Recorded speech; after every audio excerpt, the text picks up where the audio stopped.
absolutely 100% see color. Yeah. I see it. And I think it's great that we all come from these different backgrounds. But the country is hurting, man. The black community is mad, is frustrated, is pissed off, and everything everybody is saying isn't right, and everything everybody is saying isn't always wrong.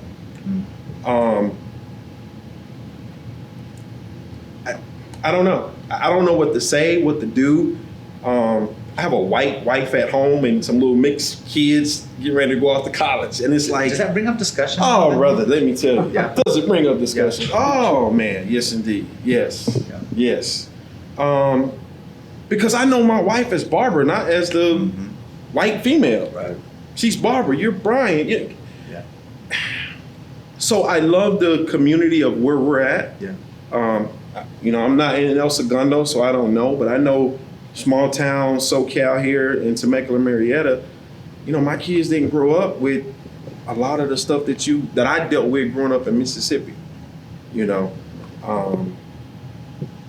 Well, that's where we balance out. We were talking about this. Has progress been made? Because sometimes we can feel like, and maybe we do feel like, are we going back to square one? Are we going back to square one? Or progress has been made, but we gotta, some of these things bubble up, areas where we gotta continue to progress. And I'm curious, or do we feel like, no, if I'm honest, progress hasn't been made? If I'm honest, I would say no. Give me your I say perspective that on we've it. done really good with masking, Okay. putting on a good mask, putting on a good face to show that progress has been made. But if you look at the economical disparity, if you look at the social constructs, if you look at the news, I never see African American cops physically trying to hurt someone of a different race. Mm.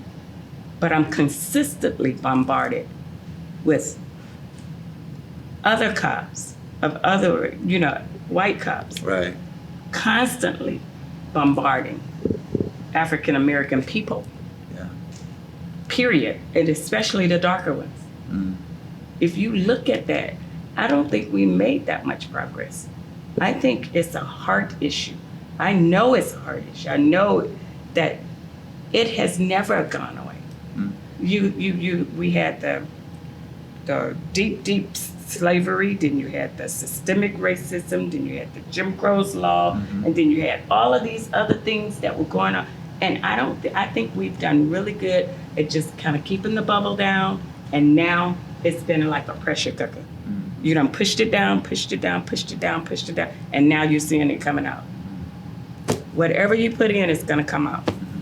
And I think you're starting to see it. So it may have looked like everything was fine because fear.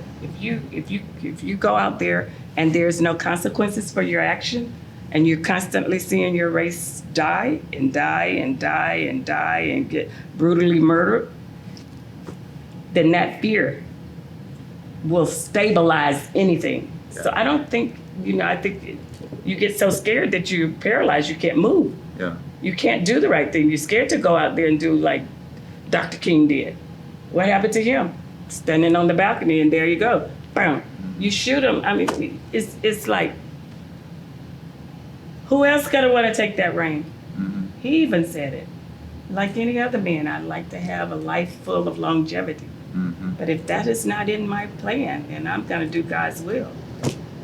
So it's like, when you hear that kind of stuff, then no one else wants to pick up that baton to try to say, okay, we still got a problem, but Do you feel like will I live? And am I hearing you right as far as then, let's say within the Black community, that there is a vacuum of leadership like Dr. Martin Luther King Jr. because of that fear? Am I hearing you right? And as Yeah. far as then it creates a fear that then things stay masked because there's no leader taking it and progressing. That's what you're hearing. Okay. And I think we dropped the ball as far as all of us together, because we should have taken that ball and ran with it. You see it. We see it because you can hear leaders now saying, yep, there is a disparity. That didn't just come up out of the blue. Everybody knew there was a disparity, but no one wanted to talk about it until our little young people got out on the street and started saying, hey, think that takes us to, this is where I see at least the conversation where these different views of like even within disparity and how do we solve certain things, right? As far as there's a discussion where they were saying, okay, but how do we look at disparity as far as within the Black community, as far as the difference, like 2-parent homes versus 1-parent homes, where the disparity is almost negligent. And I don't have the stats in front of me, so this was a discussion panel. Right. So then that's when my brain's like, man, we got, Yeah. you know, keep families married. Yep. Gotta keep families together. Family, you know, nucleus together. I see churches that have been broken down where all of a sudden you take a strong faith out of the community. Mm-hmm. And I'd say this on almost all ethnicities, where the faith has been taken out to speak into our lives, right? So we got all these things. Is it a complex thing where there's issues as far as cross races within each races? And that's where it's like, we got to take care of some, like the masking. What does it mean to unmask? If it was like, all right, racism is just as bad, what would be some things for you to be like, this needs to get unmasked? Is it a heart thing, or is it policies and procedure and laws? Like, what is it in your mind? And I know you're just speaking for yourself, but I hear that and it sounds big to me, where it's like, okay, what do we do to begin to unmask? Big. What would that look like to unmask those things and begin to move forward? Or is that just something you're like, I don't know, I just know it's happening? Just like you said, the family structure has to be strong. You gotta get back to the basic of the household. You gotta get it taught right in school. When I was in school, all we saw when they was talking about Black history was people hosing black people down, or the slavery times, or in bondage and chains and stuff. How does that make anyone walk out of a classroom and feel like they're important or they matter? We got to get all of those things right. And instead of showing all the different Black inventors, what they contributed to society, we tend to just focus right there on that category, you know, of the bad side. What does that do to an individual when they walk out amongst their peers? How proud of themselves are they when they're showing that everybody else, Benjamin Franklin developed the light bulb or whatever. Well, who helped him? There were African Americans that developed the laminate in it. I mean, but do we even talk about that? You never even know that. So you're saying even in education? Even in the education, so you broaden got it your homes, and- you got your education, you got your church, you got your political systems, you got your social constructs, you got your Yeah. economical disparity. Yeah. It's and then the police. Yeah. You got it all over. So it's like we're constantly been phased. Like Brian said, he's fearful of now. That fear that you experience, I experience every single day of my life. I'm fearful every time I walk out. Even in a little small Marietta, I walk out and people calling out names to me as they go by Clinton Keith. And I'm just walking, just doing things that any normal person would do. I don't deserve that. I've not said anything to this person or that person to have a belligerent name. I don't even walk anymore unless I have my sons or somebody walk with me. I don't like to walk by myself. And I love walking. I should have that privilege and that freedom to feel like I can just walk out without that fear. Anytime my sons and them walk out of the house, I'm terrified that if they're gonna come back or not. If I'm gonna get a call, if I'm gonna have to go and bail them out of jail, and Lord help if I have to do something even worse than bailing them out of jail. It's just like, and they're great kids. They've been raised correctly. They're model citizens. I shouldn't have to be so fearful. And so the fear that you experience, I live, breathe, eat, sleep, dream, that kind of fear. And then you talk about what lessons of African American life, stress. You look it up, our numbers are astronomically high. Because this is stress. This is where this discussion is so important. I'll speak for myself. That's where sometimes I think where I fault is I'll hear issues like this, and to me it becomes very, kind of intellectualize it. Right. Well, how do you solve things like this? if I'm honest, I probably have since interactions I walked away. I'm like, oh, that didn't really go well, and I think it was because, and I could be saying this wrong. So if you guys have felt this way, but I'm like, I think they wanted empathy, not my questions and debate at times. Mhm.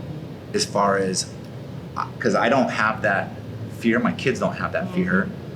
And so just to be able to stop and say, I feel like sometimes we're getting in these intellectual debates in society and people are like, wait, stop. The reason we're not endorsing the writing, Right. but there needs to be an expression of, hey, I see you're angry and I feel, and if that doesn't happen, then it feels like we almost have to start with empathy before we get too far Yes. into this. Yeah. I agree. And I feel like if I'm honest, I probably fall short because when you don't feel it, it's like, I mean, as a pastor, I deal a lot like with abuse people. And with abuse, if you start trying to problem solve too, they're just hurting. And it's like, you just don't try to call it their behavior right now. You just got to deal with that, and then healing comes later on. Yeah. Is that fairly accurate? We got to watch ourselves in our interactions of trying to be like, you know, hey, let's do cross-cultural talk. And all of a sudden we intellectualize and people are like, wait a second, you're not feeling me at all. And I'm out. I'm not going to share now. Yeah, Is that pretty accurate? Yeah. I would say sometimes you just, I think right now we don't, and I say we, I think we as a black culture, as a black community right now, sometimes I don't want you to ask me about how we fix it. You know, next Wednesday I may be comfortable with hearing it, but at some point I don't want you to say, okay, how do we fix this problem? Because it's deep. Yeah. It's really deep. I don't know how you fix it because the thing about it, you can't go back and change what happened, but I can create a new history. And I think that's where we're at, is starting in conversations like this to help to create a new history, to bring up these conversations, because historically nobody was willing to do this honestly. Right. And I think that's kind of the problem. From the white pastor that has the mixed church to the NFL owners who are like, everybody know that, you know, probably, and I'll take a guess, 70-80% of the NFL is made up of black guys. Yeah. So, you know, if you really wanted to stop something, we could stop the NBA. We could stop the NFL. And they're talking about it and going to black colleges as far as like, why don't we support more black colleges and take all that money that goes to them? And I hate to go there, but I mean, yeah, if It's happening. It's if not, 4 they're or talking about 5-star it. recruits say, you know what? Yep.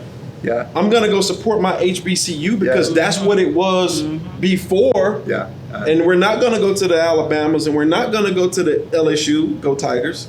All right.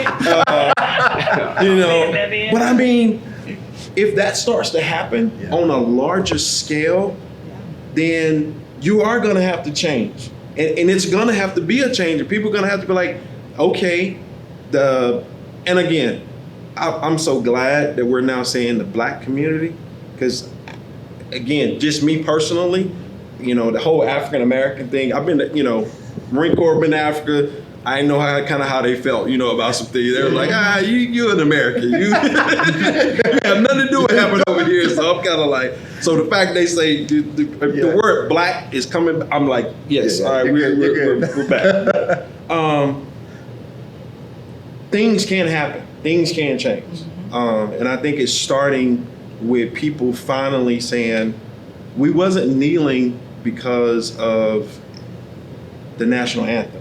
We was in the Marine Corps. We was in the Navy. We was in the Army. We were firefighters. We were cops. It had nothing to do with the national anthem. What it had to do with was what was going on. Yeah. And it was a very quiet, silent protest. And I love the friends of mine who've now come out and said, bro, now I see exactly what my man Colin Kaepernick was saying. It was like, I see it now. And I'm like, great. Let me ask you this. Let's just get real. So, because I think we talked a little bit about this, right? Did we talk about Colin Kaepernick and Yes. or with that? This is where personally I get convoluted. Is Martin Luther King Jr. said that, right? It's the content of character, not the color of skin. That's what we're shooting for. And so when I look at people leading, I'm looking at the content of their character. Like, so him kneeling, saying, to me, it's like, that's the beauty of America, you know, and freedom and things like that. And, but am I missing the point? When I think for me, I was like, yeah, that's fine, that's fine. And then when it was cops with the pig on it, that I thought was when he wore those in a game. And that's when I think it became really divisive. I think he was kind of like riding the line. And then I remember the news, you know, just blew up. But it was so, it incited a lot. But I also know sometimes to make a point, what I've heard is sometimes you gotta incite to make a point. But I think at what point then do we lose truly? And so that was tough for me because, again, as a pastor, like, I've got to love everybody, all different colors. I've got police officers, good-hearted police officers, firefighters, things like that. I saw immediately what happened to them as far as all of a sudden that community, and even now when I talk to police officers, fearful, like, we're going to get, like, they're feeling. And so what would you say to me, like, when I look at that and go, yeah, Colin Kaepernick, yeah, that's cool. Then I'm like, man, I can't get behind that. And so now, am I throwing the baby out with the bathwater, or what does that look like when it's like, man, I just wouldn't agree with that. I wouldn't agree with anyone did that as far as calling out people that they put their lives on the lines every day. I could be wrong, most of them. I think there's always bad apples and everything. Right. When you hear that, especially, let's be honest, from a white person, I just said that. What are the things that come up as far as you might be missing this, or I hear you here, or that's baloney?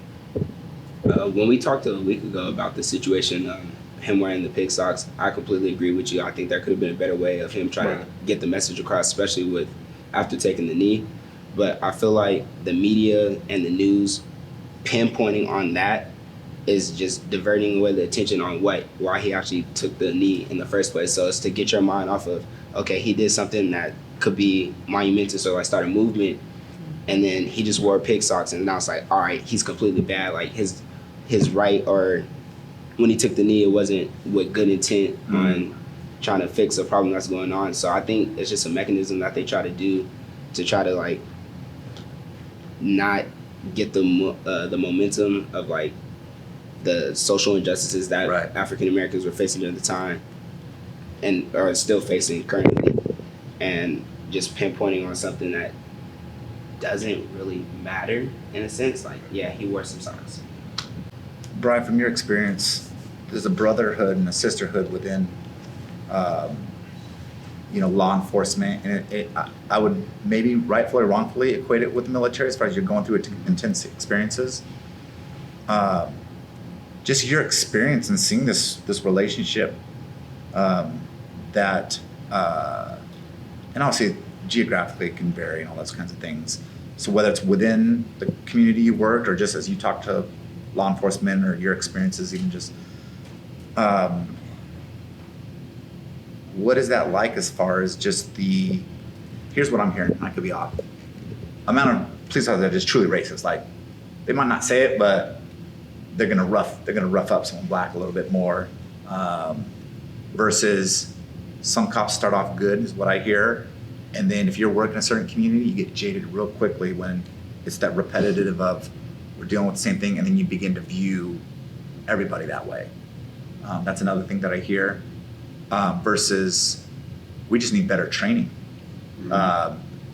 These reactions and responses, these are untrained people overreacting, and it's happening to a certain minority community more. You have all these things that at least I've heard.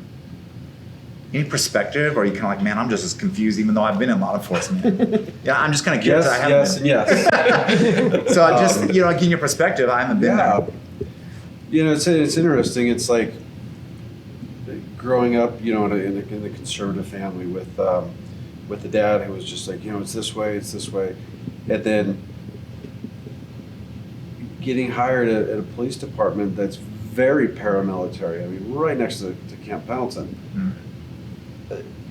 The city and the police department did a good job of hiring, across the board, cross-cultural. I mean, there was a lot of, big black community in there, big Samoan community, because there's so many Samoans in the back gate area. We had Asians, we had females. Right. You know, there was some black female officers there. There was some, I think a couple Asians. Yeah, so they did a really good job.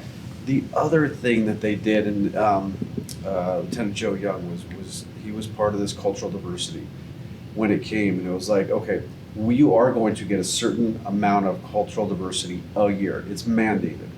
And it was interesting, of course, you know, we were like, we don't like training, that type of thing. Having gone through it so, you know, for so many years, every single year, absolutely is necessary. And if these police departments aren't doing this, they're wrong. They're missing out. Yeah, for instance, there was in the Asian community, you know, if you're going to a domestic violence call or something like that, Yeah. the protocol is separate the two parties. More importantly, if it's a combative situation, separate the combatives, you know, to one another. In the Asian community, it is a sign of disrespect to take the wife away from the viewpoint of the husband, let alone take her in the bedroom. Gotcha. Didn't even think twice about it. Now, I don't know if I did that or not. I probably did because I came across many, you know, in the Asian community. Right. And if they're a one-bedroom apartment, my partner's talking to the husband, Yeah. or I'm talking to the husband, my partner's talking to the wife, opposite of each other, because we need to get separate statements from one another. And no, big time no. You just, had I not gone through that training, you would have violated some culture there. So I can't speak for other departments, and I know that was part of your question. I can only speak for how Absolutely, I was yeah. trained. Yeah, absolutely. In certain neighborhoods where there's just the same people doing the same stuff, yeah, I mean, there's no doubt about it, man. And I would be, I'd be trying to fool a fool by saying it's not there. It's there. Yeah. I think for the majority, the 99% of Yeah. the good police officers, they want to do a good job. They do, yeah. They really do. Cross Point's full of cops and firemen. Access is full of Yeah, we cops have and that, firemen. Are there bad apples? Yeah, there are, and they get weeded out.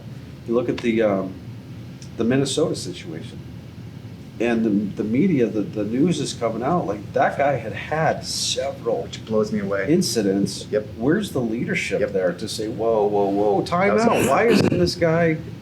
Why isn't he off the street? 100%. If he's constantly in a war zone, maybe he's seen war for Yep. too long. Let's pull him out of the downtown area and let's put him over here where it's Yep. where he's chasing alarm calls.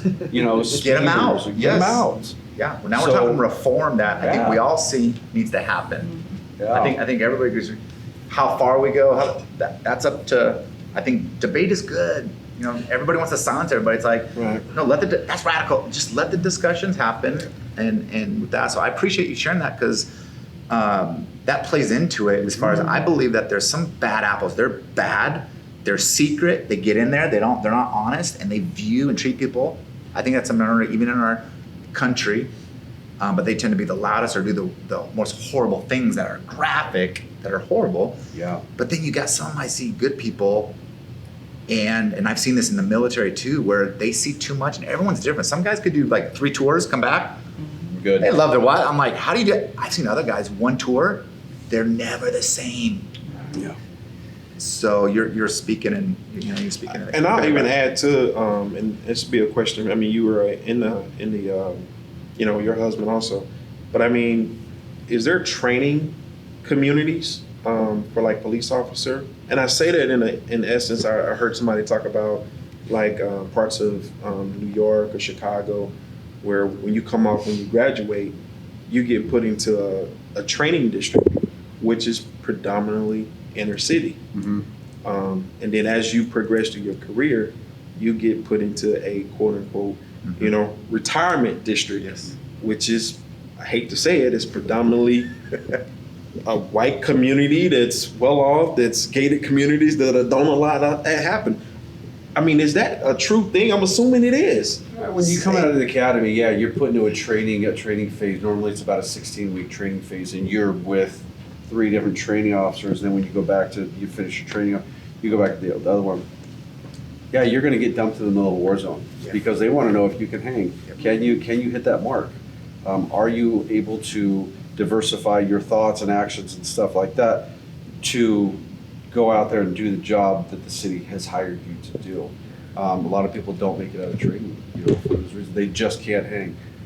The problem nowadays is there's so many police officers there's so many people that aren't looking at that job as that used to be a very noble job. They don't want it anymore. Cops are taking bullets left and right. For what, $60,000 a year in the state of California, where it costs an arm and a leg to live. I'm gonna go put that business degree to work for me and go do a sales job where I'm getting commission and there's no caps on that commission. And guess what I'm not doing? I'm not dodging bullets. So they're hiring people. Are the hiring standards, have they gone down? I don't know. I'm not in that position to do it. If you're asking my honest opinion, I think they probably cut some corners to fill the beats. I mean, if you got a missing guy down there, if you got a missing area in Temecula that is not being policed, okay, because of lack of fund, lack of hiring, or just people aren't there, that person who is working that area next to it, guess what they're doing? They're working a 12-hour shift because they got to cover it. Now they're tired. Now you're talking about tiredness, lack of judgment, inability to make proper decisions because they're not fresh. So you look at all that, you look at the shortages, and it all plays into that. Well, we're seeing this, and I'm a numbers guy, I'll admit it. But Detroit, they went bankrupt, and so part of the consequences is they cut their police department by 20%. Correlation, crime's gone up. They're not getting training. There's still all kinds of what can be viewed as racist or police brutality. I don't think they're getting the best.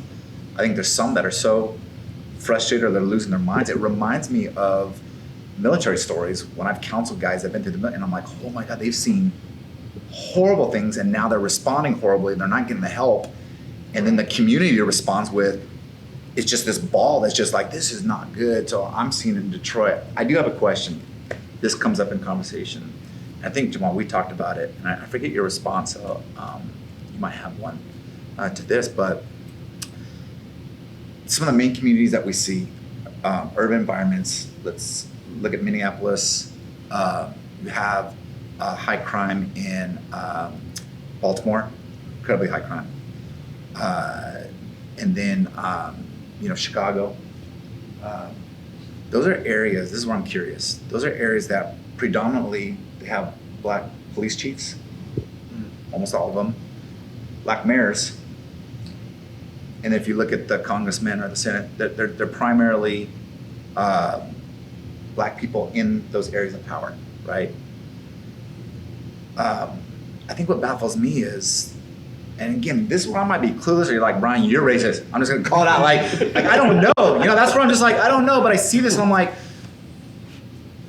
if anyone should have a heart to be like, we're gonna change this. Like this has gotta, is it politicians being politicians no matter what color your skin, you get a little bit of money, you get a little bit of politics and you're making side deals? Or is it like, what's happening there? What do you say to that? I'm just giving you conversations that have happened. Right. Where you hear that, or is it kind of like, yeah, I'm confused too, or like, whoa, let's look at this. Because I'm seeing confused too. I'm seeing these cities, and I'm like, how's that happening? Like, where's the leadership to say these are our people in the sense of like, we share this heartache. What are your even thoughts about that as far as why? I'm just as confused. I don't know. That's one of those. We gotta continue the debate. Yeah, you got it right. I'm not sure. Yeah, have no clue on that. Yeah. And just that breaks my heart. I'm just letting you know that breaks my heart as far as like that's got to be solved. Like you're in power. Like you're a mayor. Well, you're a how much police power chief. do they really have? Great question. That's everybody And I wonder how has far a it goes layer. up. Yeah. Everybody's got a boss and another boss and another boss. And how much power do they really have? That's a That great is question. the question. That's the root. We got to get right back to the root of the I would problem. love to ask that. I would love. That's where for the news to say, ask that question. That's where you have to go back to and say, okay, did you try? Because maybe quite a few of them have tried and come up with brilliant ideas, but they were squashed down. They were shot down from the next level. Like, I'm not putting my neck out on the line for that. I'm not You doing can this. even I'm go not. higher than that. I mean, we Yeah. had a a black president for 8 years and what was And done. Department of Justice, we had two different black people in the Department of Justice, right? And that's another thing too that I don't know if it was in the black community or not, but Barack Obama, the reason I was stoked about Barack Obama, and I was stoked what he represented. I'm just speaking for me, like, whoo, like just 50, 60 years ago, it's like, he got voted, plenty of white people had to vote for him because we're still 60%, like, Right. and so policy-wise, probably some things I agree, some things I'm like, no, but I'm like, boy, what that represents for a nation. I was stoked on that. My mom, I remember, was stoked, and we talked about it, and then a little bit of surprise, as far as like, I thought in that racial equity, racial relations, I just thought, and what I heard from people was a little bit more would change, especially with the Department of Justice, and that would trickle down to urban environments. From my perspective, and I mainly have worked within LA with homeless there and minority communities there, nothing has changed no matter who's in power. That's how I feel. Like, their issues are still the same, but I could be totally off on that. I'm just letting you know conversations that are Yeah. happening. To me, if Barack Obama would try anything that Trump tried, It it wouldn't have worked. just got shut down. It would have got shut down.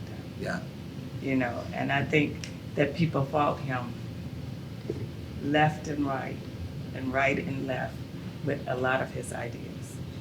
And that he just didn't have, even though he's the most powerful, you know, up in the White House, he still didn't have the power that he needed to have. Yeah, that's that coming together as far as we gotta have the different cultures and ethnicities come together to solve problems. It can't just be this community to this community. We gotta come together. Exactly. And that's what you're saying. If the mask isn't pulled off, it's always gonna repeat itself. Is that accurate? It is so Yeah. true.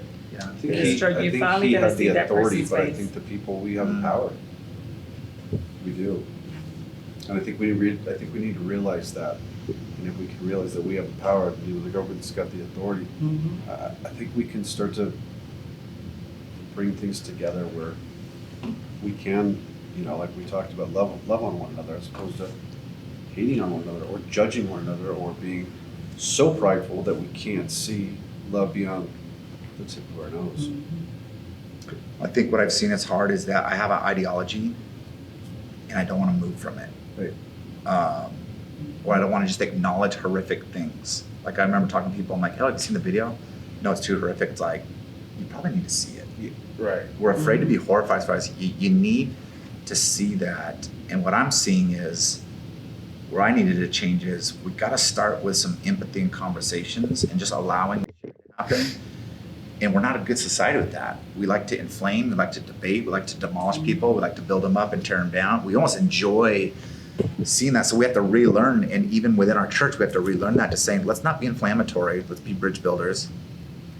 And let's not first try to figure out what do we agree on, but let's first just say we're human beings, let's hear each other's. Right. Mhm. That's the beginning of it. Exactly. But you don't want to tear down one community just so you can, try to build up another one. That's Sure. not right. You can't sit here and tear this group completely down to try to build this group up. It's not going to help anybody. Yeah. That's not going to help any situation. The comment my mom always used growing up, she was like, you know how many presidents I've lived through? And I'm like, probably a lot. She was like, and to be honest with you, my life hasn't changed significantly up or down with anybody that I voted for, right or wrong. So it's always has been hilarious to me. I mean, President Obama, first black president, Yeah. rah, rah, rah. But I mean, my life didn't change a whole lot. Can I be honest? My life really hasn't changed a whole lot with President Trump. Yeah. So I guess my point to that is for people to put that much authority over who's president, really? Right. Really? You want to sit around and argue and comment on social media over the president? Really? Because last time I checked, within this community, there's a God in heaven that's in charge of all of us. And if we're going to speak truth about it, that's the person that's in charge. So we got to get back to the root of this, where we are raising our kids up the way they're supposed to be raised. And it starts here so that when the next 20 years, when you have your kids and your family, maybe we can see this change blossom to the right. Because for me, yeah, we're going to continue to vote, but how much of that is really going to change how much have your life really changed? Well, and here's the problem that I see is for a lot of us that aren't affected, like when you talk about that fear, and a lot of us that don't feel that fear, we don't want things to change because That's right. my life's pretty good, That's it. right? And so if I don't talk to you, right, and don't know about your fear, It's true. so if I don't know you, but then if I see you post something, I'm like, want to change things, I like things the way, you know? That's I mean, let's be honest, right? Let's be honest. That's not true. Let's be honest. Right. I know I'm talking about other people, not me. I would never. I'm talking about other people. Somebody else. Somebody else. Somebody else, right? I'm all those white people. It's like, oh yeah, I'm white. All right. No, this can happen within any culture. Once we, all of a sudden, then I can, and so that's why I'm amazed with Christians. Let's bring this to Christianity. Right. I'm amazed that we get more fired up over American politics Yes. Mhm. Yes. than the gospel of Jesus. Yes, Yes. that's right. and the mission of Jesus, as far as he turned upside down every cultural thing. He addressed racism, Yep. huge, which the church struggled with from the beginning, by the way. Right. We had, right when the church was started, we had women need to be fed, and we had Jewish women, non-Jewish women, and there was favoritism, and they weren't getting food, and so they raised the ruckus, and the church had to address it. So racism there, Jesus addressed it. Women being diminished, children being diminished, where he said, let the children come to me. They were considered property. You had children so your land would be protected. So he addressed all these things, but we get fired up over things that I don't think God does, and so the church isn't at the forefront, of that. And so I'm okay with police reform, and at different levels that needs to happen. And if it's going to be good for Americans and for that community, and that community might need something different than this community, okay with that.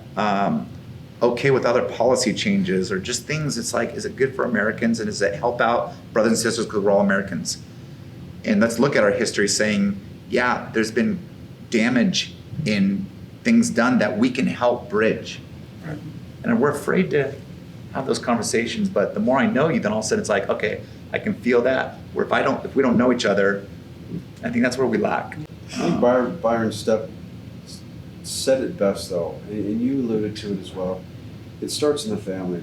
And I was gonna wait to say this is, I remember I always had a soft spot in my heart for the youngsters, especially the young males. I remember when I was gone, there was a neighbor. It was almost like in Virginia, there was almost like when my dad was deployed, this gentleman was home. And he'd kind of take me under his wing and be like, hey man, grades are good, you listen to your mom and stuff like that. And it wasn't like, why are you checking up on me? Right. My dad's gone, who are you? It was like, he was genuine in his words. And so I always Cared. took that. He cared, and it was very, very apparent. His delivery of what he said was very caring, and I got that, and I grasped it. So I always remember when it was coming, the end of my shift or something, graveyard shift, whatever, I would always sit like right here because the little bad boy bench was right there. The juveniles would get in trouble, and they come and they get handcuffed to the bench or something. And I always took it as an opportunity to, hey, find out what's going on. 99% of the time, it would be, I don't have a father at home, and I don't have a male father figure to put their foot on my butt saying, you shouldn't have. There was no accountability. And it's got to start in the home.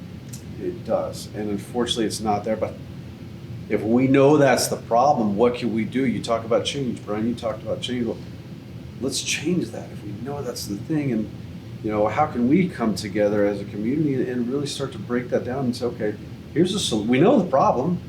Here's a solution. And let's look at the bigger solution of it. Well, I think there's people that are solving it, but our society doesn't. There's some amazing people, but we don't shine a light because they're not raising a ruckus. They're not doing crazy things, but there's some phenomenal people. We got to look to people that are also solving the problem. They're out there. Sometimes they don't get the credit. I'm talking within the police. There is communities where they have already done reform. They just don't get credit. Right. And then within these communities, There's people that are redoing education. Like I'm blown away in New York City. There's a charter school. I'm forgetting the name of it, but this man is doing a phenomenal job building the family, building education, graduating African Americans at high rates, getting them to amazing schools. And New York City wants to defund charter schools, not give parents, and I'm like, this could help out the Black community so much, because some parents are like, I want my kid to get out of here, but the city's saying you have no options. They have a 1,500 person waiting list in these communities, and that's what breaks my heart. Is there's people that are doing it. Jose, I could tell your brain was going. Did you have a thought, or as we're discussing this? I don't know. It's just these. As the more we discuss things, it's just apparent that these are all just symptoms to a bigger problem, you know. And you know, you bringing up the church, like what is the church's responsibility? I'm gonna say responsibility. I can't think of another word. It's like what, and I think in our American history, the church has done a horrible job. Everything has continued to, you know, be segregated with, you know, black churches, white churches, and there hasn't been a big enough effort to reconcile the races. You know what I mean? So like, where racial reconciliation, who has that responsibility? You know, as coming from a church. You know, you being a white pastor, like what is your responsibility as your mission from God to reach out to those in need? Like we see a need, but sometimes we don't want to see. Like you were saying, we don't want to see it. We don't want to see the severity of what's going on, or maybe sometimes we don't want to admit the bigger problem, because we're forced, like you were saying earlier, we're forced to pick a side. Because if we say, yeah, there's a racial problem, all of a sudden I'm a Christian that's being viewed as a liberal because I'm siding with this group. You know what I mean? And we do not want to be labeled that way, so we don't say anything, or we don't do our part to keep this going and keep this momentum going to create reform. You know what I mean? So I think we also have to think about it as a Christian, taking the Christian stand on what we having allegiance to Jesus first, you know, instead of, you know, because everything right now in this country is so political, instead of being left, right, Republican, Democrat, or this or that, you know. Well, and I feel like as Christians, we need to form a pathway, because I don't necessarily want to partner with anyone on any side that's going to have also multiple ulterior motives. Right.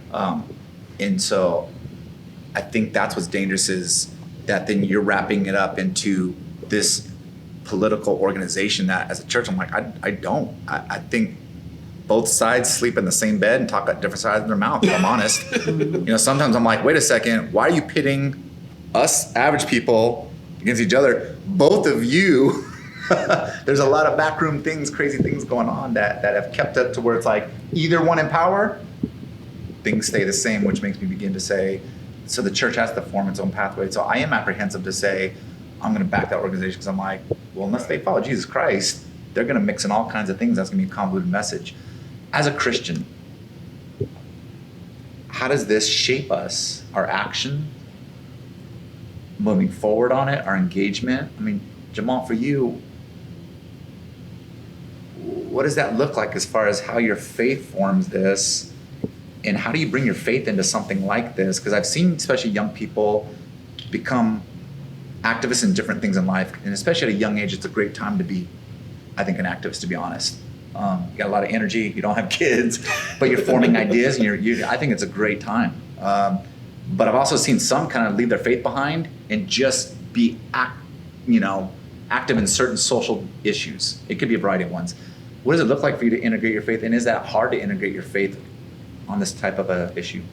I feel like it is a tricky situation on how to integrate it with certain people, because they might not be religious or believe in any type of thing. So you definitely have to figure out your audience and who you're trying to appeal to, and try to make that change in a certain way. But if you do see a certain audience that might favor to your faith or your religion, then you might be able to say things differently to them in order for them to understand it. Versus if I look this way, she doesn't believe in anything, then I have to talk based off of just like humanity and normal, and like start thinking about science and all the other stuff that people believe in or might put their faith in and stuff. So You got to know your audience. yes, sir. What does it look like for you moving forward? You're part of this discussion, and we appreciate you hanging around us older people. And, no, I seriously, I just. And what does it look like for you moving forward? And I mean, what would suggestions for you? Maybe it's like, hey, I just encourage you guys as you move forward. I mean, what are some thoughts? And it might not be fully baked, but as you're wrestling with this or seeing this, what are some of your thoughts that for yourself personally as a Christian, or even for us? Moving forward, I'm definitely thinking on how I personally can make a change in what's going on in the world. Because ever since I was young, I've had elderly people come up to me and tell me that I'm gonna be the next president or something, and I didn't understand like why they would say that to me, because I never went into politics. I'm not political at all. Like I stay away from the topic. If you start talking about sports, I'm with it. But as I've gotten older and I've seen more and more on TV, read more and like social media, I'm starting to see more of where my passion would be put towards, or my energy would be put towards, in trying to help certain situations. And especially now, it's a lot on me personally. Like I've been battling these last 2 weeks specifically, or past month and a half, I'll go back to say, just thinking on like what I can do and like how do I go, because I've been getting so many different mixed emotions with everything that's going on. I've had friends that have never reached out to me in like this way of like, Jamal, I love you, I care for you, like everything that's going on, I'm here for you. And I just didn't know how to take that. And I know their intentions are good, but it's just like, why are we even at that point where you have to tell me like you love me, you care for me if anything happens, or like I was blind to it, now I see type stuff. And it's just, it breaks my heart. Like I just don't know how to really deal with it inside. And I've talked to my brothers, my dad, my friends, mom, and I think it really hit home with me like 3 weeks ago when she had called me on FaceTime, because I was up in El Segundo, I was doing protesting. So I went through 3 protests in a span of a week, still trying to do finals week there for school. And so she's calling me. She was like, Jamal, please be safe. And every time on FaceTime, my mom's crying.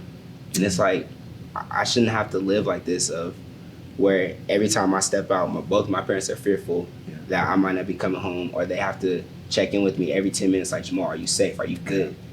And it's just like, how can I change this from happening? Because you always want to see your family members, your loved ones happy with whatever you're doing. But I'm seeing that they're happy but also crying. It's like, how do I deal with this and still try to deal with my social life and everything that I go through? And it's just a lot, right? But again, you just have to keep faith and always revert back to what you're taught and what's been put into you. And I've been blessed to have everything that I need to succeed in life. And so It almost sounds like what I'm hearing you say is, I just need time to process and grieve. That's all I can do right now. And then things as hopefully move forward, things will get clarity. Is that pretty accurate? It's like, hey, if I'm honest right now, there's so much going on. I need time definitely, to I think he exhibits his faith, like even when he's protesting, because his sign that he made, it says all lives matter. Blacks just have it harder. I've not And- seen that one. That's a good one. Yes, a lot of and people a lot of people walked up to have me. come up to Yeah. him and walked up to him and taken pictures with him with that sign. So even with his sign, his faith was coming out. He's already, I was like, yes, when I saw that sign. I was like, thank you, Lord, he's got it. He knows that every life is important, not just Black lives. If it wasn't awkward, I'd get up and hug you. But Yeah. that's so I mean, cool, yeah, man. Blacks just have it harder. That part cuts a little bit, but it is so true, because he's not blinded to the fact that that we have it harder. He just knows that every life matters, and people were coming up, man, where did you get that Yeah. sign from? And taking pictures and saying how much they enjoy. And to me, that's Christ. That's Christ. He came to seek and save everyone that was lost, not just some of us, just everyone. And so when he said all, that word in and of itself encompasses everyone. And so I was just like, wow, that's your faith right there. That's your faith coming through right there. And you didn't even realize it when you made that sign and how much attention it got. You know, that lets you know how Christ draws people and that tugs on your heart and pulls people together. And I think that was just like amazing. Jesus says that blessed are the peacemakers, and it sounds like you have a unique ability maybe to speak truth while being a peacemaker, where some people speak truth but it's inflammatory and then it becomes divisive. Right. And that's a unique giftedness that we need, in the church, in relationships, in our society.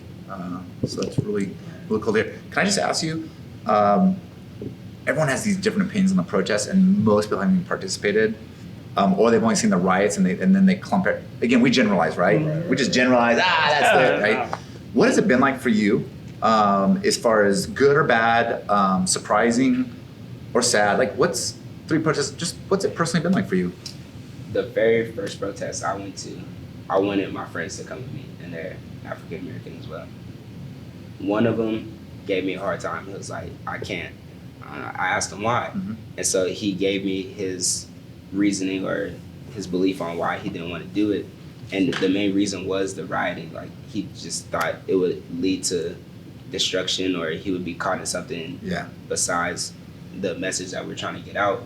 And so when I sat down and talked to him, I was like, if you come, like, it's not going to be any of that. Like, and then I just basically explained how, like, I respected his decision, but then I also kind of was like, come on, like, I've known you longer, like, you're better than that, like, come on, let's go. Screws down on it, right? But I also gave him the option. I was like, I'm not forcing you to do anything because, of course, you are your person. Like, if you don't want to do it, that's fine. I'll go by myself. And so after we sat down and talked, he was like, I do see your point. He was like, I was thinking, like, not in the right mindset. And so he ended up coming with me. But it's been nice to see in El Segundo, which is a predominantly white area, city, the people that I went to school with, that I know, that I've either coached, taught, helped in after school programs, stand up for something that they believe in, even if their parents might not or their grandparents might not believe in it. And it was just one of those things where when they called me out for the second one, they're like, Jamal, come march with us, come walk. And I'm like, okay, like I will stop everything I'm doing. Like I took off work early. I was like, I'm there. Like, you're calling on me. I'm all with it. Wow. And we marched for 3 hours that day. And so I was like, yeah, let's go. Yeah. And then the third one, we had, I don't even know how many people we had, but we had a lot of people out there. And the police actually helped escort us through the city and as we marched. And it was just nice to see, because when I first got there, it was I had such a hard time, or not a hard time, but I had a difficult time. I was the only Black person in my classrooms. Like, certain situations were just put on me, and it was a lot to deal with, especially at a young age. And so to see where it's going now, I was inspired myself, because it was something I've always wanted to do, was march as well, but I didn't know if I would have the numbers.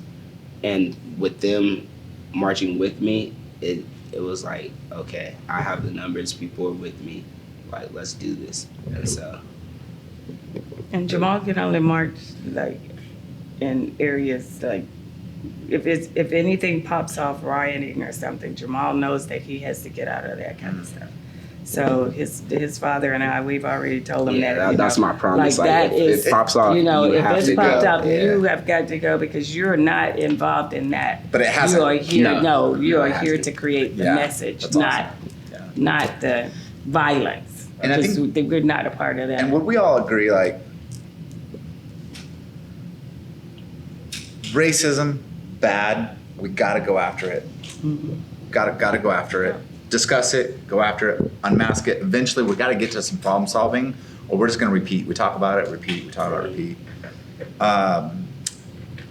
That rioting, looting, showing anger that destroys other people, or we've had, I think, over 20 people die now, and over half of those black in the midst of this. Rioting, looting, know it. If you're angry, rightfully so, but or is that something that's kind of like, Brian, you don't understand. Like if my voice isn't heard, things are gonna burn. And I ask that honestly as far as like, this is again, discussions I've had, where I've had people like, they pause, and I'm like, did I say something? They're like, I don't know if I totally agree with that. I'm like, walk me through, because in my mind, do we agree on something like that? I saw you were gonna answer, Jamal. Yeah, I would say in the areas where it majorly impacted, or where let's just say Minnesota, Minneapolis, where it happened, for them to protest and riot out there, I can understand more, because it's hitting home. It's right where they're at, and they want to make their voices heard, make their voices heard the most. And so them rioting, it's just that the frustration, the pent up aggression, and they have to express it somehow in order for people to understand.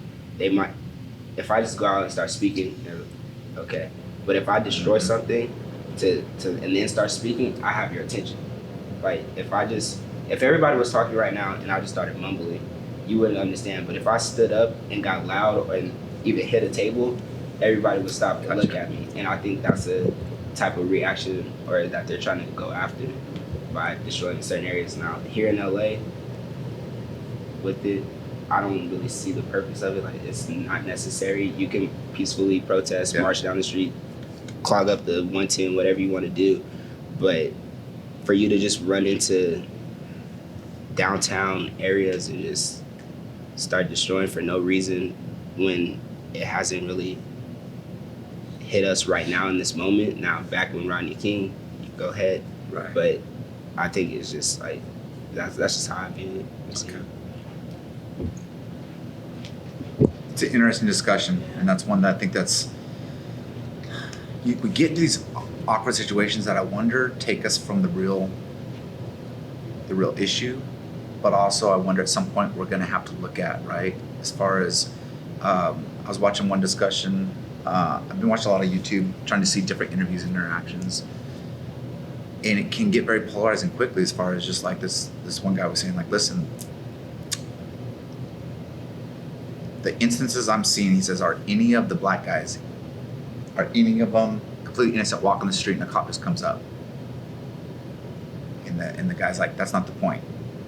The point is how they're being treated, or how they're being, and they got in this polarizing thing, as far as one just focused on, was a criminal act being done? You should have said yes or no, sir, and maybe they were belligerent, they panicked, ran away, things like that. The other one was saying, you're missing the issue. Like this is this is beyond, this is brutality. This is beyond that. This would not happen in a white neighborhood, suburban neighborhood. You don't ever see these films in a white neighborhood, right? But it became very polarizing as far as just like, where is there in that where we begin to, once the emotion, it's gonna die down. And that's where I worry that then, like you said, there's the emotions are being raised for a reason, but then it's gonna die down, and then it just goes silent, stays masked, things like that. And it's complex. It is complex. Are we afraid of those complexities? Yeah, I mean, I think it's just, do we keep picking out what part of the story that we want to argue? Because that's what I think that's what everybody will do. Everybody will pick out the piece that they want to argue. Whether you're Black Lives Matter, Blue Lives Matter, All Lives Matter, only the black community got it rough right now. So it's like, which part of this are you going to pick out? Where are you going to stand? And I think you're right. You have to unmask the whole thing. And you just have to sit down and say, yep, he got arrested for something. I'm assuming cops just didn't show up just for no reason. But what happened shouldn't have happened. And what happened has been happening. So how do how do we start to get better? And let's stop picking out everybody the little faults. Bad apples, a bad cop here, a bad cop there. This person probably shouldn't have been in that community when he was like. We can do that all day. We can keep repeating. That's what's happening. Is and that's what's picking happening. Stories that kind of Right. It's like, And well, you're in this camp or you're in this camp, and it's like, and I think you kind of said it earlier. Let's be people of faith first. I think leading with our faith is probably the best thing that we can do, and come from a point of loving people and caring about people. Whether you agree with my, what I'm saying or not, I'm going to treat you the way I would want to be treated.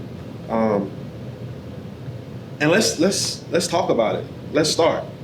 I don't know how to fix it. Kind of where we're at right now. It's We kind of just where we're gotta at. Can we agree with that? We're just in a broken, fragmented area, and Yeah. come up. I think I was listening to a message by Bishop T.D. Jakes, and I kept thinking Onesimus is coming. And it's the book of Philemon, where Onesimus is a slave, and I believe the story, he runs away. Yep.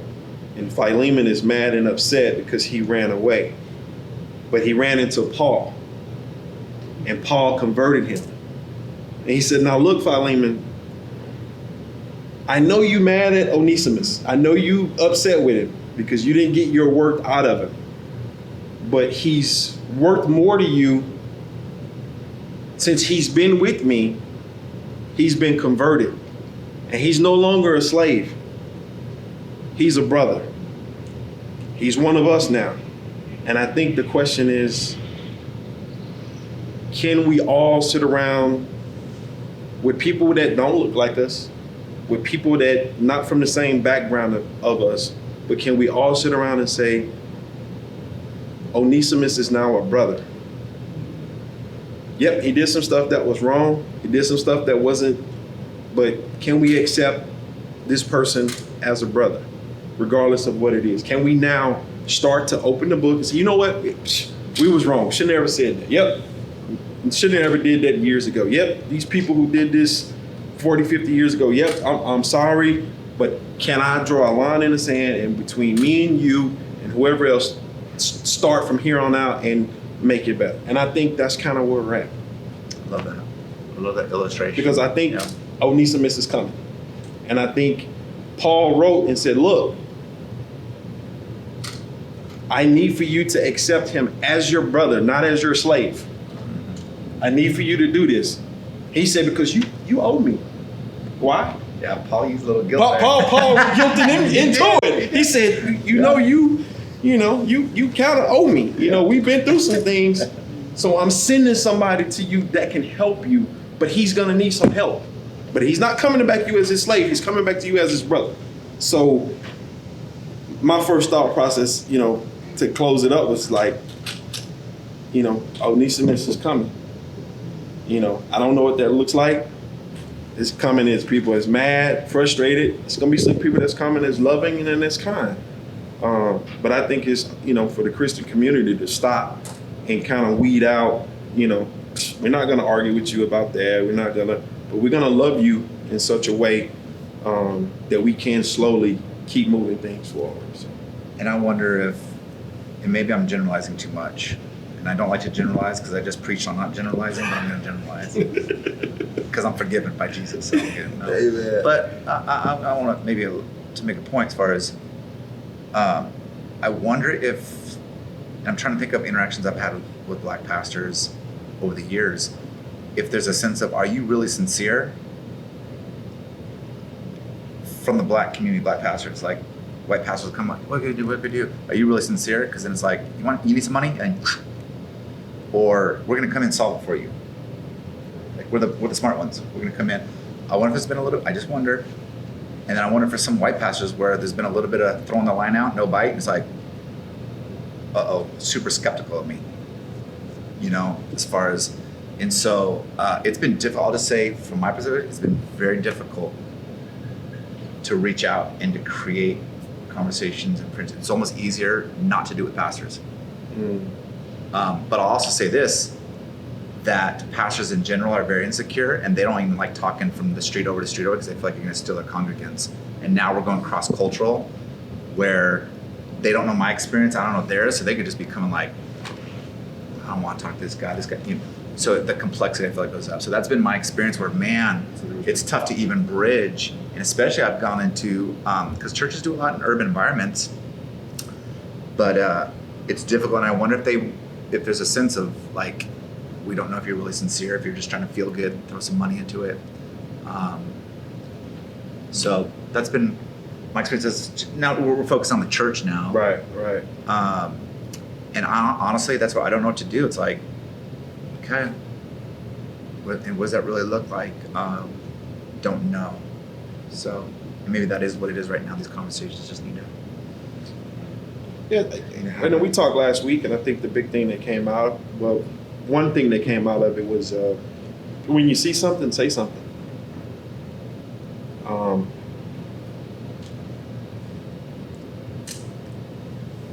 You know, if somebody is buying a house and they make the comment that, you know, I don't want to live in, you know, a neighborhood where, you know, there's these people or these people. The loan officer hear that, say, you know what? Let that person go get a loan somewhere else. I don't want to have nothing to do with it.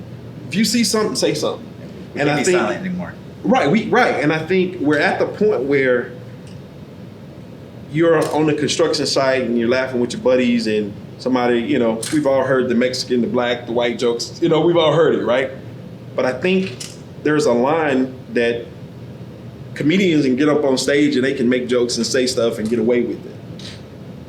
But there's a point on the job site where we can't let it ride no more. We can't let it go no more. And I think it's right now your generation who's like, I'm not laughing at that no more, bro. That's wrong. And I think it's our generation that we can now honestly speak up and say, nah, bro, I get where you're coming from, but that's kind of rude. And we don't have to be confrontational. We don't have to be, you know what I mean? Mm-hmm. But we can be so honest at this point because we're now having these conversations with our wives and family behind closed doors. Yep. Whereas before, it just got closed and nobody said anything. Yeah. But now, that's open. That's been rocked. It's open now. It's completely open. So I think that's kind of where we're at. That's how do we get there as a church? I don't know. But I think it starts, you know, like this. I hear you saying that, but to me, the jokes were never funny. I've always had a zero tolerance for jokes because underneath the jokes, it goes back to the heart. Out of the mouth, the heart speaketh. Right. And you may claim that you're joking, Right. but where did that come from? Where did that come from? Right. I'm always to the root. Right. I'm always getting to the root of the problem. Where did that come from? So that's why no jokes, and I don't care of any race. Right. I don't want to hear any of it. Right. And when I say zero tolerance in the Jeez. workplace, Right. I mean it. I do mean it Right. because I will not have it. I know. I was in the Marine Corps. It was Yeah, bad. you know, I in my house, amongst my friends, or any, we will Right. call you out. Yeah. Well, we're going to call you out long before Right. this was a conversation. Right. Because I think that sometimes that in and of itself shows you allowed it. Right. and tells you Surfacing that from somebody. it tells you that it's okay to treat someone less than or to classify someone or to target someone or to label someone. It's never okay to do that. It's never okay. We're all humans. Right. We all want to be loved. We all want to be respected. We all want to thrive. We don't want to just survive. We want to thrive. Right. And everyone should have that opportunity to do that. And it's not a matter of, hey, lighten up. Yeah, No, have some respect. exactly. Have some You know, respect. absolutely. Exactly. And I Brian and agree. I talk about this a lot. You know, we speak oftentimes. It's people's delivery. Mhm. You know, and I can say one thing, and you can say one thing. Somebody's gonna, hear it two different ways. But if we can come at it from a sense of love and respect, like for instance, I never got in a lot of fights when I was a police officer. I just didn't. I don't want to fight. You know, I spent too much time hiring the Right, But there's some guys that are looking for it. There are. Christine. And I think the way I got out of that was just talk to him with respect. Hey man, do you got a minute? I'd like to talk to you. You didn't do anything wrong. I'm just telling you that right now. I'd like to chat with you though. That would disarm people. Right. That would take that barrier down. Hey, my name's Brian. It's not, I'm Officer Bruce. Right. I've positioned myself as another human, not as a authority figure. You know, so it's just delivery to people. And I got along, you know, with a lot of people, and a lot of people would give me what I need. And, you know, hey, you made a mistake back there. You know, you went in a fight or something, then you put your hands on her. I don't know what you guys got going on. And I understand there's probably a lot of stress. You can't do that. Would you agree that you can't? Yeah. Okay. There's a consequence here. You're gonna have to go to jail. Okay. All right. You're right, man. I made a mistake. You do what you got to do.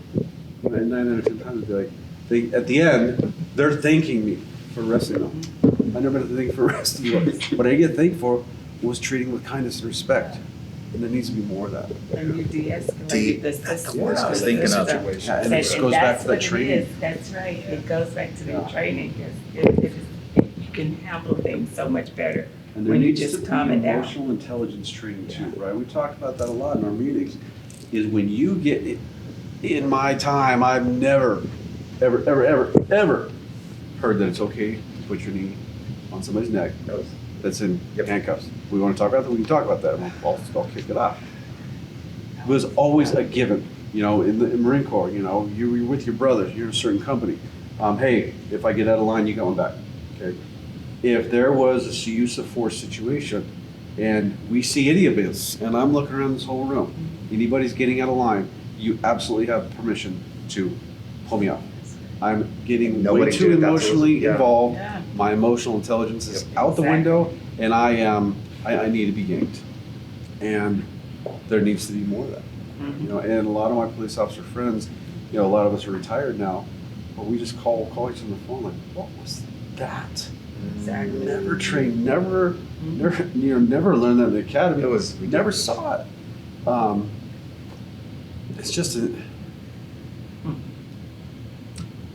yeah. I think that's where, God, we can't do everything tonight, but maybe we need to continue to have more conversations, but get into what does it look like? There's going to be educational things. There's going to be relationship things. There's going to be reforming. There's going to be responsibility in the white community. There's going to be responsibility in the black community. When we get to that time to say, what does all that look like and who plays what role? Because everyone's going to have expertise. Like, I can do the educational piece. I would love to talk to especially in urban inner city environments, what do the leaders need? How do we partner? That would be phenomenal to eventually get there saying that how can the church be on the forefront? How can we support? How do we have these, just all these complexities would be amazing to, and then begin to work on them. Like our church, I was talking to someone like, well, you're going to talk about what are you going to do? And I go, I don't know. I need to be informed first so it's not coming off as insincere. Like, there you go. Okay, we're good. No guilt. We get to move forward. It's like, but I go, Check box. Yes, exactly. That's what I was thinking too. But I don't know, but I'd love to get in there, and when everything cools down, I'd love to still be working in the silence. And just like you said, I'm not waiting for politicians. We're gonna get in there, and then we're just gonna, and we won't see change in 6 months, but in 6 years, and there'll be no news media, but I can go to bed at night saying, whatever other people are doing, we were a part of. That's right? right. We saw That's a little right. community change, or we Right. saw a little. Right. We saw our team Yeah. Right. be united as one. You know, Right. even if it just starts with this little team and then it spreads and keeps spreading, and next thing you know, it's a community. And that's what I'm hopeful. This is what Martin Luther King Jr. talked about, that there has to be a continuation, which is going to take leadership, which we're lacking in our country. So you got to rise, and if you're called to it, the Lord's called you to it, or your parents have trained you for it, leaders are needed, always will be needed, right? That's what I'm excited about. So there's hope, you know, a lot of hope. Has there been anything, I want to be able to give time, and I know it's been a little while. that we haven't talked about, or just even thoughts are like, you know what? This is just on my heart as we're sharing with her about this process, or a topic or things that you're like, I think it's important to at least lay it out here as we're discussing something.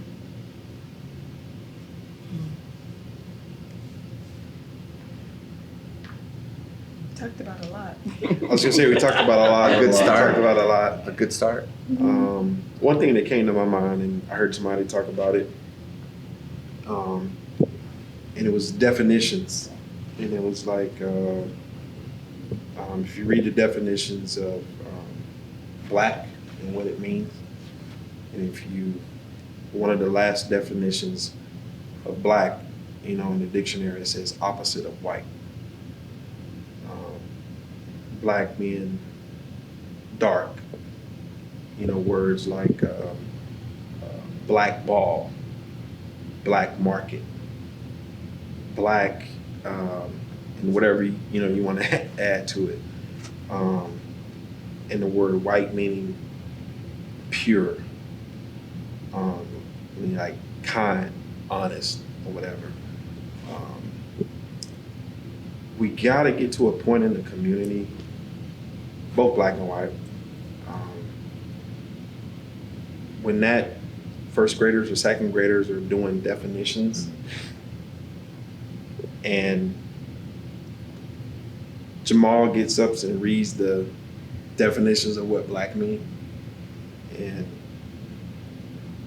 the beautiful little blonde-haired white girl gets up and reads the definitions of white, that he doesn't feel bad. He didn't create them definitions. But if somebody don't know when they're starting out and you read that, you're like, he's reading all these things that mean black. And then the last one, it says opposite of white. You feel less than.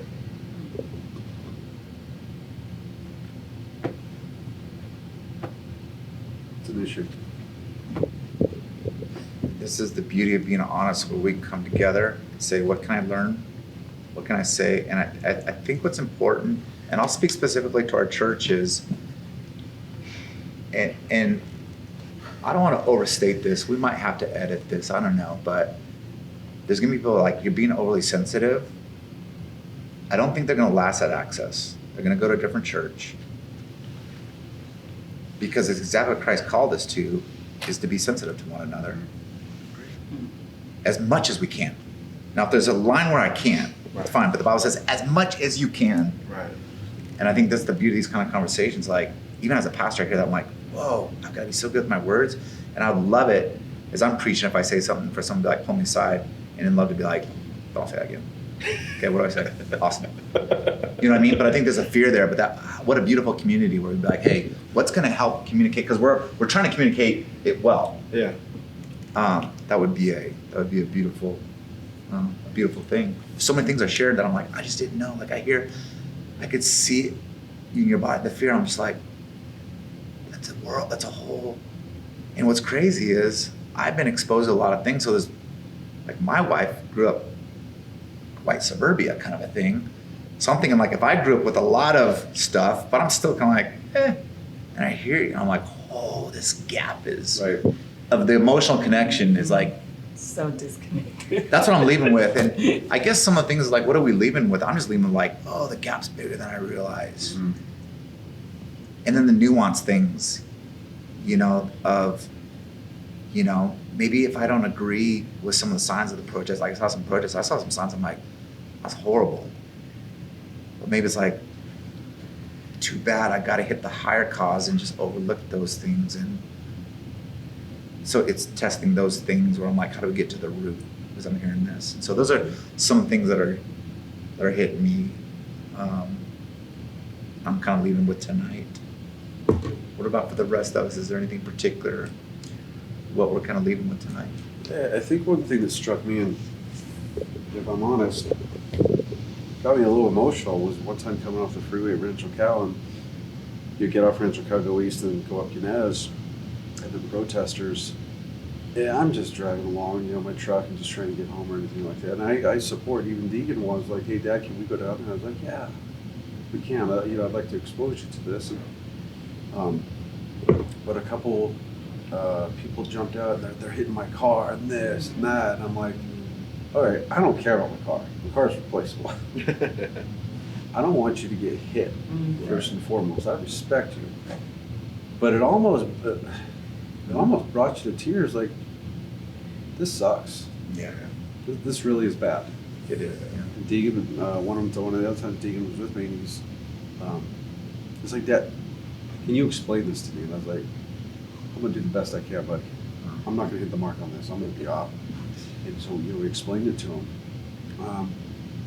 And then just the other night, Black Angus got tagged up, and we saw a group of people out there with buckets, black, white, Hispanic, like, and they're wearing Black Lives Matter shirts. Yeah. And they're jumping in and doing this, and it's like, Deegan was there, and I was like, that's what it's about. Yeah. I couldn't have explained it any better than pointing over there to my left to show them. That'll never make it on the news. Nope.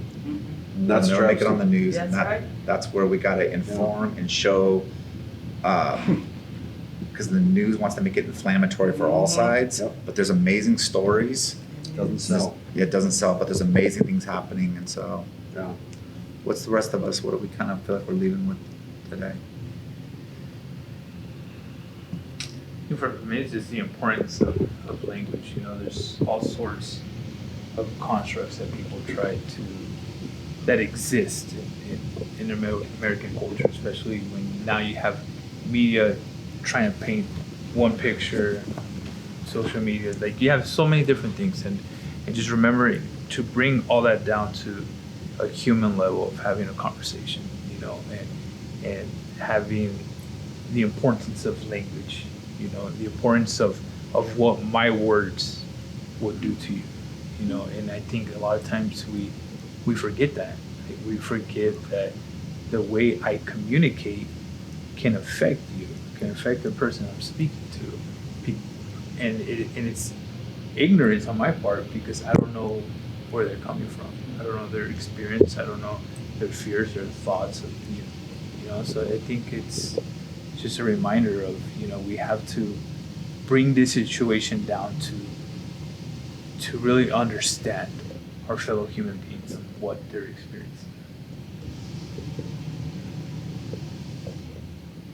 And it's okay to disagree. Yeah. Man, Yeah. I think mine is just, it's okay. It's okay for you to like Chevy and I like Ford. It's okay for you to. I mean, honestly, I think we've gotten to a point where we can't disagree as adults anymore, and it's frustrating. It's like only thing we can disagree is sports. We can argue about football, we can argue about basketball, we can argue about all this stuff, but when it comes anything outside of that realm, people literally take it personal. Like it's my opinion, it's your opinion.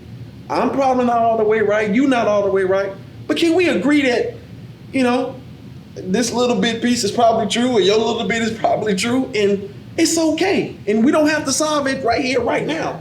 But we can disagree and still get along with each other, and still laugh, and still joke. And But here's the thing that I find though is as we have these conversations, sometimes we realize we don't disagree as much as it's language.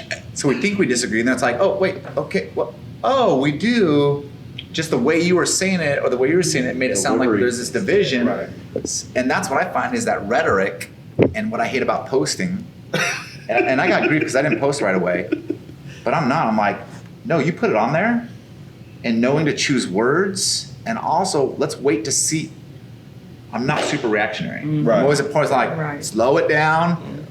But there's a lot of great. But here's the other thing too is, I think there's unity within diversity, but there's also division. Yeah. Right? Diversity and unity means this: we're unified to the end result, but we're different in how we want to get there. Right. Division is you want this and I want that. Right. Oh, we're not. And if we go back to the civil rights movement, I mean, that's where Malcolm X and Martin Luther King Jr., you Right. saw that there wasn't diversity and unity. You had some divisive, especially early on, right? I know later on there's some Right. changes, with Malcolm X, but barring that, you saw that. So that's what I'm trying to figure out is where are we unified as far as the end result? Yeah, we want equality. We want the police to be able to do their jobs, but do it respectfully, do it evenly, do it well trained. Keep your head, because there's no excuse far as, well, they did a criminal act. You can't go that far. That doesn't give you the right, like, where we have this, and then what's police reform? There might be a lot of diversity within that, but we all want it. Or, racial reconciliation. There's some people that don't, though. And that's where I'm like, yeah, if you're not with us in some of this stuff, especially what God wants to do, Right. then I'm like, it is a different vision. Right. And so that's what's kind of interesting to talk that through, as far as just like, and here's what's interesting is, and again, tell me if I'm off. This is why I like conversations. Because I don't know, I don't know. But in general, as the majority, right, for white people, masking it, being like, the problem will kind of take care of itself. Now you have that I consider a strong undercurrent in the black community. It's like, we'll go back to segregation. We're 15% of neighborhoods. What's that? 50 million, 60 million? That's a little bit stronger than before, economy-wise. Yeah, we'll take our athletes, 55% by the way, not 70%. I looked up the stats. 55%, right? 55%, yeah, we'll take all that money, all of our college athletes, and it will go, like, you're seeing this undercurrent, the amount of segregation happening with the graduation ceremonies that are starting, Ivy League schools. They're all starting to have segregated, and it's by people in the black community being like, we'll do it ourselves then, right? Now you can say, I know some people watching, you got liberalism, conservative, all right, I'll give you that. But we're starting to see this, and I always tend to think, well, Martin Luther King Jr., I just wonder what you like, that dream thing, like, is this all a part of it, or are we missing some pieces? So those are the things that kind of go through the mind. I'm like, these undercurrents that are interesting, where if we don't come together, then all of a sudden we're gonna get groups that are like, fine, we'll actually go back to, but we'll self-impose. Right. Which I don't think is healthy, because then we don't know one another, and then we're lobbing bombs, You miss out right? Translation. Yeah, I think if you go back to your faith, if you think that heaven is going to be segregated, You're out. you're You ain't gonna be lost. there. You ain't gonna be there. You're lost. When God said He created man in His image, Yeah. He created us all in His image. God doesn't make mistakes. Yep. You're either going to believe some of what He says or none of what He Yeah. says. I mean, you got to either believe all or nothing.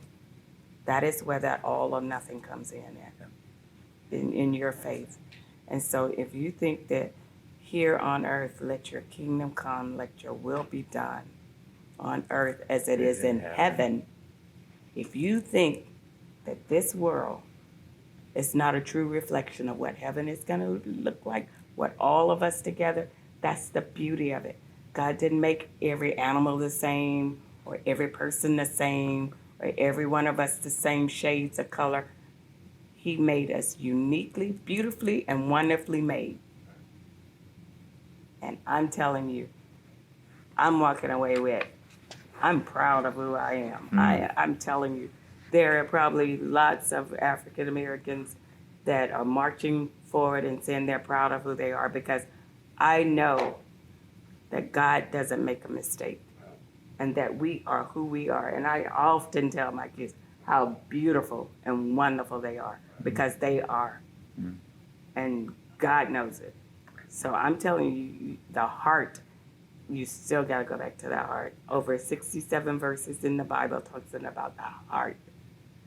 Why do you think He talks about the heart so much? Man looks on the outside, God looks at the heart. Create in me a clean heart and renew the right spirit within me. Why do you think there's so much conversation about the heart? The heart is a treacherous thing. Out of the heart, the mouth speaketh. All of that is scripture. And that's where the church, I think, could be Yeah. on the forefront of bringing the kingdom of heaven down. Right.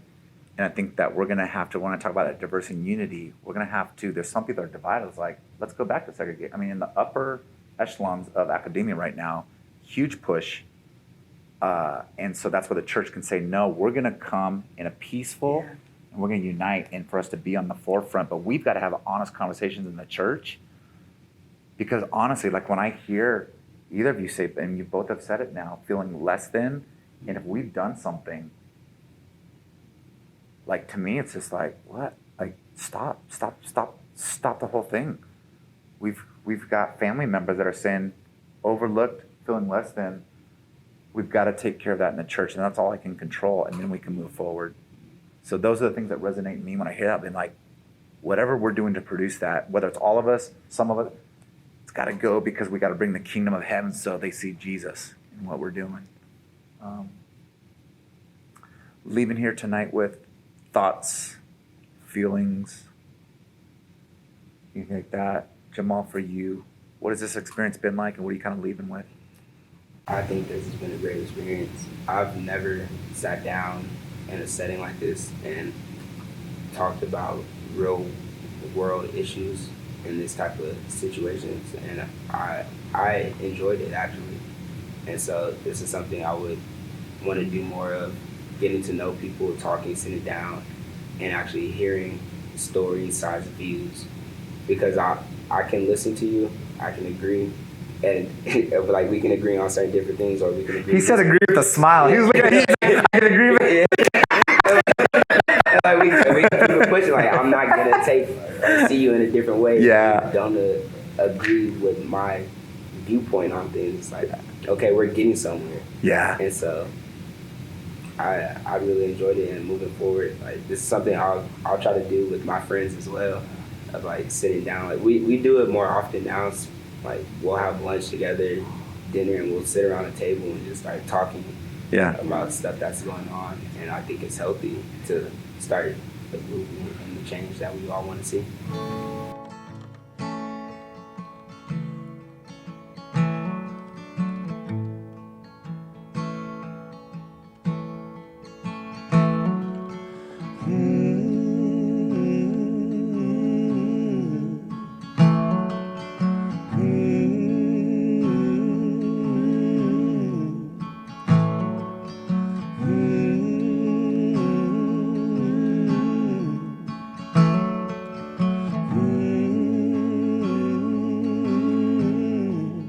Watch over us. Watch over us.